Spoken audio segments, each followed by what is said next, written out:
Assalomu alaykum aziz yurtdoshlar, assalomu alaykum aziz do'stlarim. Hozir sizlar bilan siz biz uchun kerak bo'lgan ma'lumot to'g'risida gaplashib o'tamiz.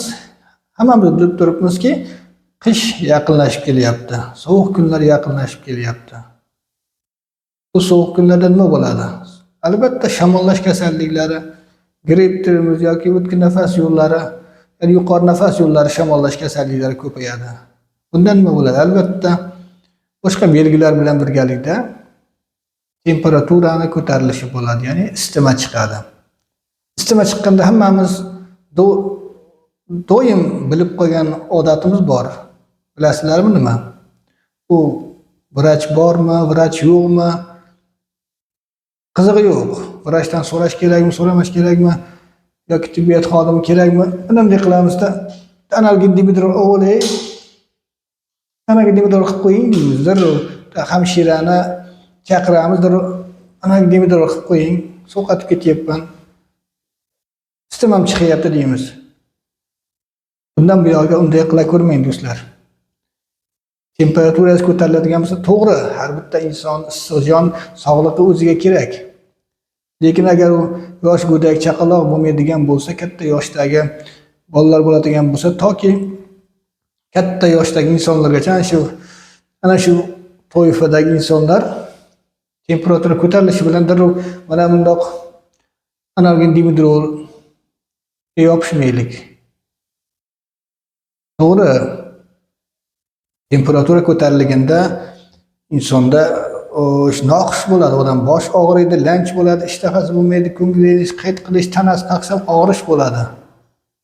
Lekin mana shu belgilarni ham temperatura to 40 dan oshib ketmaydigan bo'lsa, analgin dimidrolsiz tushirishning imkoniyati bor. Hammamiz bilamiz buni. Birinchi o'rinda tabiiy usullar bilan tushirishga harakat qilishimiz kerak. Masalan, 38.5, borgan 39 bo'lgan taqdirda ham. Buni hozir zamonaviy vrachlar ham hammasi tavsiya etishyapti. Ya'ni ko'proq suyuqlik ichish kerak. Qaynatilgan suv yoki ilitilgan suv, choy, o'ta qattiq qilib damlanmagan, nimtatir damlangan choy, unga ozgina shakar qo'shib yuborilsa, bilinmas qilib yaxshi kompotlar, o'ta shirin bo'lmagan kompotlar, sharbatlar mana shu isitmada juda ham foyda qiladi. Biz bir kompotga choyni arang ichamizda, isitma tushmayapti. Yo'q, unaqa emas do'stlar. Bunaqa qilishim kerak emas. Suyuqlik ichish degani 200 gram, 300 gram, 400, 500 gramgacha bo'lib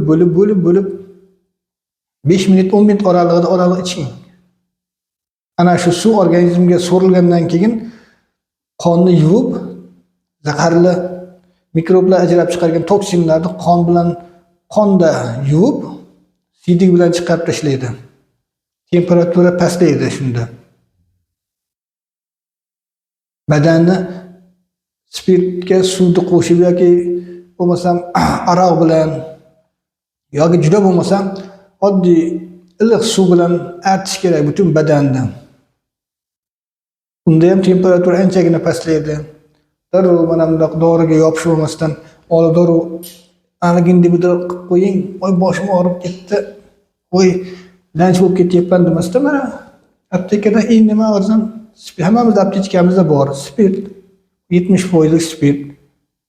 Buni piyolaga yoki idishga quyamiz. Unga teng barobar yoki ozroq miqdorda suv qo'shamiz. Butun badanimizni badan oldi, orqa tomon artib chiqamiz. Teri teshiklari ochilib, ichkarida hosil bo'ladigan issiqlik tashqariga ko'proq chiqib ketadi. Demak, temperatura anchagina pastlaydi. Bu ikolga yopishdan oldin parasetamol eng xavfsiz tabletka parasetamol hisoblanadi. Bosh og'rig'ini qoldiruvchi, tish og'rig'ini, mushak og'rig'ini, bel og'rig'i, har xil og'riqlarni qoldirish shu bilan birgalikda temperaturani xavfsiz darajada tushiradigan dori parasetamol.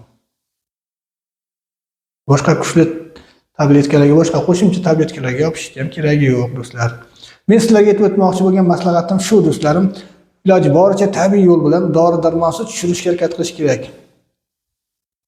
To'g'ri, 40 daraja 40 dan oshib ketgan temperaturani dori darmonsiz tushirishni imkoniyati qiyin.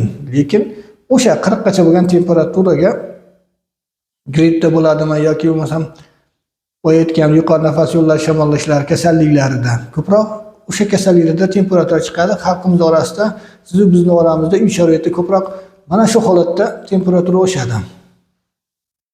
Endi boshqa murakkab kasalliklardagi temperaturani bu bilan dori darmonsiz tushirish imkoniyati yo'q. Lekin mana shunday sodda kasalliklar, gripp, yuqori nafas yo'llari kasalliklari mana shularda chiqadigan ko'proq temperatura shunda chiqadi.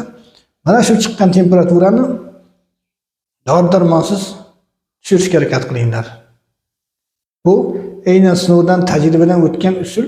Ko'proq suyuqlik ichish va badanni spirtga suv qo'shilgan spirt bilan va yoki bo'lmasam qaynatilgan iliq suv bilan yaxshilab artish bu sinalgan xavfsiz usullardan biri hisoblanadi.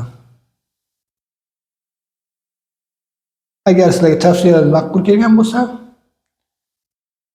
biz bundan juda ham mamnunmiz.